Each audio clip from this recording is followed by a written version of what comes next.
La nounou a été impitoyablement licenciée après avoir trouvé dans son sac la bague manquante de la jeune maîtresse. Puis, après un certain temps, le propriétaire a regardé les caméras de chambre des enfants et a vu ceci. Chérie, j'ai donné à manger à Chloé et je l'ai mise au lit. Elle devrait être debout à 4 heures. Et je dois y aller, dit Céline en entrant dans le salon où son mari lit le journal et boit du café. Philippe regarde sa femme avec confusion et dit d'un ton indigné et condamnable. Où vas-tu? Pourquoi laisses-tu notre fille? Pour ton information, j'ai eu une réunion avec mon partenaire commercial dans 1 heure. Qui va s'occuper du bébé pendant que tu t'amuses? Occupe-toi de Chloé. C'est toi qui m'as supplié de lui donner naissance. Alors maintenant, tu dois t'en occuper. Et je suis fatigué des nuits blanches, des couches et du porridge. J'ai passé 9 mois à porter ton bébé. Et maintenant, je veux me reposer et me remettre de l'accouchement. Regarde ce que je suis devenu. Les femmes de tes amis et partenaires ne me reconnaîtront bientôt plus. Fais ce que tu veux, mais je ne vais plus rester assis dans ce manoir comme dans une cage dorée. Je dois avoir ma propre vie. Philippe a jeté le journal sur la table avec indignation et a serré les lèvres. Une colère débridée l'a envahi à ce moment-là. Mais il a réussi à réprimer ce sentiment brûlant en lui. L'homme était marié à Céline depuis 5 ans. Leur différence d'âge était notable. Mais cela ne gênait aucun des deux époux. Tout semblait aller pour eux, et ils s'en sortaient plutôt bien. Son entreprise lui rapportait un revenu stable et tangible. Et sa belle épouse était agréable à ses yeux. Les personnes de leur entourage enviaient et admiraient leur famille et leur mode de vie. Mais le bonheur de Philippe manquait d'un héritier. Il aspirait à un enfant qui deviendrait le sens de sa vie, son espoir, un réconfort dans sa vieillesse. Et Céline, habituée à une vie luxueuse et insouciante, et à la liberté, n'était pas pressée de devenir mère. Mais Philippe a réussi à insister et sa femme est tombée enceinte. Elle a donné naissance à une fille que Philippe a nommée en l'honneur de sa défunte mère. La naissance d'un enfant n'a pas changé la perception du monde de Céline, ni son attitude envers les valeurs familiales. Elle s'aime toujours plus que quiconque et essaie de s'occuper d'abord d'elle-même dans toutes les situations, et ensuite seulement de ses proches. La jeune femme n'accorde que peu d'attention à sa fille, ce qui attriste Philippe, qui s'inquiète pour la fillette, qui ne reçoit pas assez d'attention et d'affection maternelle. Après l'annonce inattendue de sa femme, l'homme se rend compte que cela ne peut plus durer. Céline ne va pas changer. Il devrait trouver une bonne nounou, qualifiée et expérimentée pour la petite. Va-t'en, dit Philippe, d'un ton frustré et tranchant, en se levant et en regardant sa femme dans les yeux d'un air perçant. Aujourd'hui, je vais annuler mon rendez-vous avec mon partenaire et passer du temps avec Chloé. Et je vais commencer à chercher une nounou pour elle. Je pense que ce sera mieux pour tout le monde. Quelle excellente idée! Céline a fait un grand sourire et n'a pas pu cacher sa joie inattendue. Enfin, je peux faire le ménage et retourner à mon ancienne vie. Ok, chérie, à ce soir. Amuse-toi bien. Philippe a commencé à chercher une nounou pour sa fille le jour même. Il a contacté les meilleures agences de la capitale, qui ont immédiatement commencé à lui offrir une variété d'options. Mais aucune nounou ne semblait convenir à sa fille. Finalement, il a décidé de trouver une nounou par l'intermédiaire d'une connaissance. Un ami proche a présenté à Philippe une femme de 40 ans qui avait élevé tous ses enfants. Madame Lafleur, instruite, intelligente et autoritaire. Ses prises d'affection pour Philippe au premier regard. La femme avait fait des études supérieures dans l'enseignement. Elle avait aussi une expérience impressionnante du travail avec les petits-enfants et étudiait actuellement la psychologie. Madame Lafleur avait un fils de 20 ans. Philippe, qui souhaitait voir aux côtés de sa fille une femme sage, expérimentée et connaissant tout de la maternité, a jugé cette circonstance extrêmement importante. Il s'arrangea rapidement avec elle et présenta la femme à Chloé. Lorsque Philippe fut convaincu de sa décision, il conclut un contrat avec Madame Lafleur et celle-ci commença à travailler. L'homme pensait sincèrement avoir trouvé la meilleure nounou pour sa fille. Mais il décide d'être prudent et installe une caméra cachée dans la chambre du bébé. Le soir, lorsque Madame Lafleur rentrait chez elle, Philippe regardait les enregistrements et observait de près les actions de la nounou. Et chaque fois, il est satisfait de la qualité de son travail. Madame Lafleur se révèle être une bonne nounou, appliquée et affectueuse, à laquelle la fillette s'attache rapidement. Chloé est même plus attirée par elle que par sa mère. Un fait dont Philippe n'est pas surpris. Après tout, Céline, depuis que l'homme a fait venir une nounou à la maison, a cessé de s'occuper de sa fille et s'est lancé à corps perdu dans la vie luxueuse et insouciante d'une femme de millionnaire. Madame Lafleur, prenons une tasse de thé, dit Philippe le soir après que la femme ait couché Chloé et descende les escaliers pour rentrer chez elle. Madame Lafleur accepte volontiers à chaque fois, et Philippe et elle prennent le thé dans le salon. La femme raconte au père de sa pupille avec un plaisir et un enthousiasme non dissimulé tout ce que sa fille a fait dans la journée. Et Philippe l'écoutait à bout de souffle. Il ne se souvient pas que Céline ait prêté attention une seule fois à ce qui semblait être une nouvelle importante pour Madame Lafleur. L'homme est étonné de voir à quel point Madame Lafleur est une femme sensible, attentive et attentionnée. Il était heureux de l'avoir choisie comme sa nounou préférée.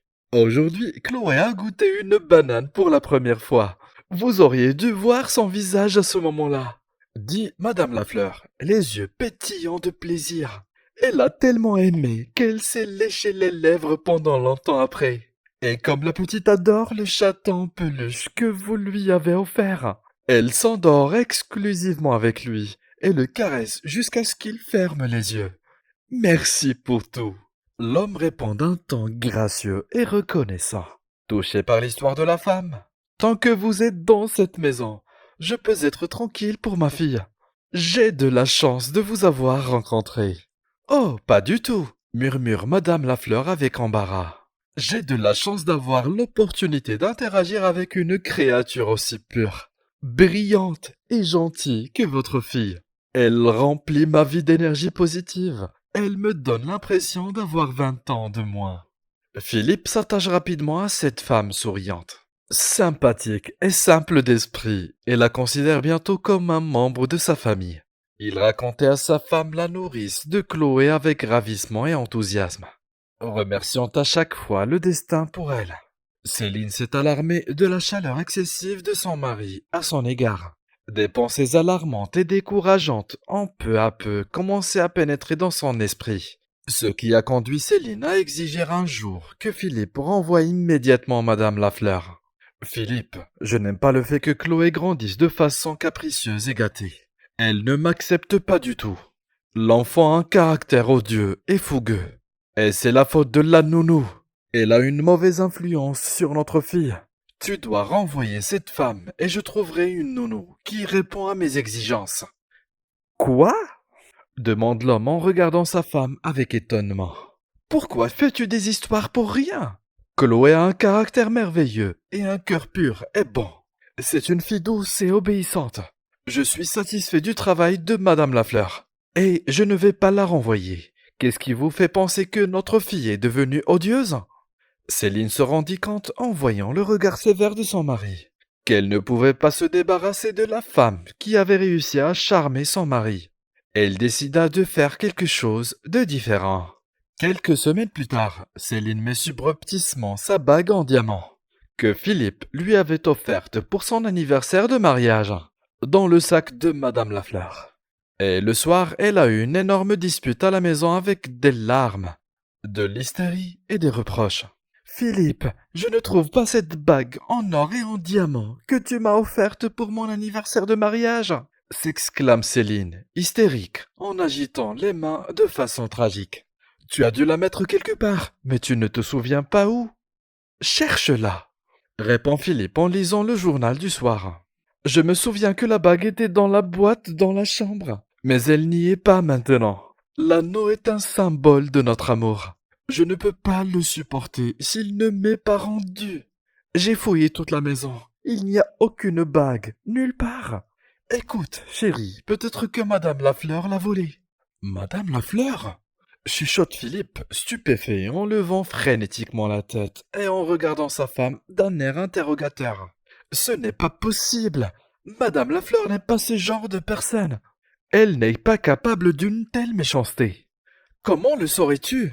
Tu ne la connais que depuis quelques mois et tu parles comme si tu la connaissais depuis des décennies. Je te le dis, elle a volé ma bague en diamant. Je n'ai jamais fait confiance à cette femme. Je ne sais même pas comment elle a réussi à te charmer. Elle n'est pas celle qu'elle prétend être. Qu'est-ce que tu attends? Tu veux qu'elle nous arnaque complètement? Tu fais confiance à cette femme pour notre fille. D'ailleurs, Philippe n'a jamais douté une seconde que Madame Lafleur n'était pas capable de voler. Les paroles de sa femme lui paraissaient imprudentes. Céline a pris son mari par le bras et l'a conduit dans la chambre d'enfant, où Madame Lafleur mettait Chloé au lit. Céline, que fais-tu? Pourquoi sommes-nous venus ici? Demande Philippe, déconcerté, alors que Céline ouvre la porte et franchit le seuil, tenant toujours la main de son mari. Je veux savoir ce qui se passe dans notre maison. Avec un ton arrogant et exigeant, Céline a dit. Je sens que ma bague a disparu pour une raison précise. Céline, tu recommences, n'est-ce pas? Je ne te permettrai pas de diffamer Madame Lafleur. Ne t'avise pas de le faire, cria Philippe, indigné, en jetant un regard féroce dans les yeux de sa femme. Madame Lafleur, dit Céline à la nounou, ignorant les mots de son homme. Ma bague en diamant a disparu. Pourriez-vous nous dire où elle est passée? Nous avons toujours eu des domestiques, mais vous êtes la seule personne nouvelle ici. Tous les autres sont des gens qui ont fait leurs preuves. Madame Lafleur a été décontenancée par les paroles de Céline et est restée immobile. Elle était tellement choquée qu'elle est devenue muette. Tout ce qui se trouve devant ses yeux tourne et se tord. Ses mains et ses lèvres tremblent. Elle est sur le point de pleurer les larmes de colère et de frustration. Qu'est-ce que tu dis? Madame Lafleur frissonna, levant la tête d'une voix frêle. Je n'ai jamais touché les affaires de quelqu'un d'autre dans ma vie. Vous ai-je jamais donné une raison de douter de mon honnêteté?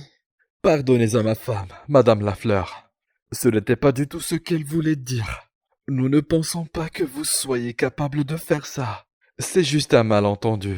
Je suis sûr que nous trouverons bientôt la bague, dit Philippe sur un ton d'excuse, en jetant un regard de reproche à l'épouse satisfaite. À ce moment-là, Céline saisit le sac de sa babysitter, posé sur la table, et l'ouvre en y passant la main. Quelques secondes plus tard, la femme retire sa main du sac. Ses doigts tenaient la bague en diamant qui avait récemment disparu. Philippe fixe d'un air stupéfait Madame Lafleur, hébété, et secoue la tête.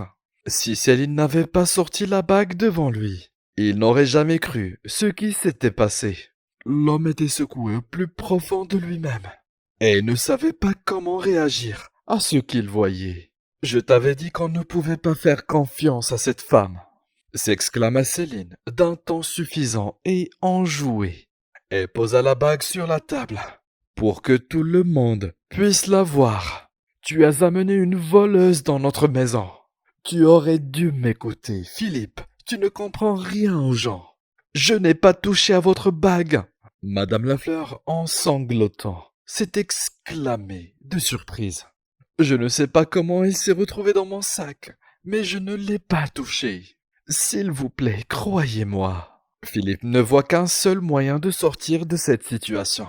Madame Lafleur doit être renvoyée.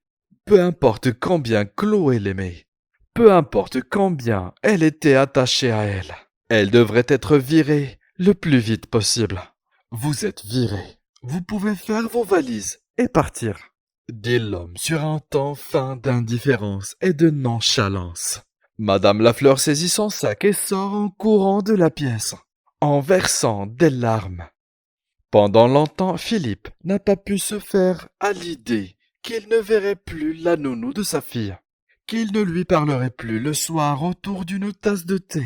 L'énergie dont Madame Lafleur chargeait Philippe lui manquait. L'homme marche déprimé et maussade. Au fond de son cœur, il se sent coupable devant Madame Lafleur. bien qu'il réalise qu'il a pris la seule bonne décision. Après tout, Céline avait découvert la disparition devant lui. Céline était heureuse de la façon dont les choses se sont déroulées au final. Mais elle avait oublié qu'un enfant sans nounou avait besoin d'une attention constante. Céline a dû délaisser ses copines, les salons de beauté et le shopping sans fin pour consacrer du temps à sa fille. Philippe a cherché une nouvelle nounou pour Chloé et n'a pas pu trouver celle qui lui convenait. Un jour, Philippe décide d'allumer la caméra et de voir comment Céline s'en sort avec Chloé. Il s'inquiète du changement du comportement de Chloé, qui est devenue nerveuse et larmoyante. Il est surpris lorsqu'il voit la vidéo de la veille. La caméra montre clairement Céline, assise sur le canapé et parlant à quelqu'un au téléphone. Je ne peux continuer comme ça. Le bébé me rend folle. J'en ai marre. J'en ai tellement marre d'elle. Jour et nuit. Pas une seconde de paix. Changer ses couches, réchauffer son porridge, lui donner un bain, l'emmener dehors. Je ne me sens plus une femme. Les enfants sont une telle punition. J'aimerais pouvoir retourner à cette époque sans maternité. Je pourrais vivre la vie que je veux et ne pas avoir à me soucier de quoi que ce soit. L'idée de la bague était géniale. Tout s'est passé comme je le voulais. Mais je ne me suis pas senti mieux pour autant. Je suis désolé d'avoir piégé Madame Lafleur. J'ai créé mon propre problème. Je ne pouvais même pas voir Alain maintenant à cause de cet enfant désagréable. Je ne vais pas le rencontrer avec un bébé hurlant dans mes bras. Alain m'en veut. Je dois m'asseoir dans cette cage dorée avec mon mari détesté, que je supporte uniquement à cause de l'argent. Si ce n'était pas pour son argent, j'aurais rejoint Alain depuis longtemps et vécu heureuse avec lui. Philippe a été choqué par ce qu'il a entendu. Il a rembobiné la cassette plusieurs fois pour écouter encore et encore ce que sa femme venait de dire à Petit Ami. Ce n'est qu'à ce moment-là qu'il a réalisé avec quelle femme il avait décidé de partager sa vie. Il a réalisé à quel point il avait été stupide et aveugle. L'homme se détestait d'avoir cru sa femme et d'avoir fait une chose aussi cruelle à une personne innocente. La laisser se faire calomnier. Philippe éprouve du regret et de la honte. Il aurait voulu revenir en arrière, mais ce n'était pas de son ressort. L'homme a sauté hors de la maison comme s'il avait été échaudé, et monté dans sa voiture, et s'est précipité chez Madame Lafleur. La femme ne veut pas ouvrir la porte, mais quand elle se rend compte que Philippe ne se calme pas et ne veut pas partir, elle l'ouvre quand même. Madame Lafleur, je suis désolé pour tout, j'ai eu tort. Je n'aurais pas dû vous faire ça. Je sais que ce n'était pas votre faute et que vous n'avez pas touché à cette malheureuse bague. C'est ma femme qui l'a fabriquée et qui vous a piégé. Je suis vraiment désolé.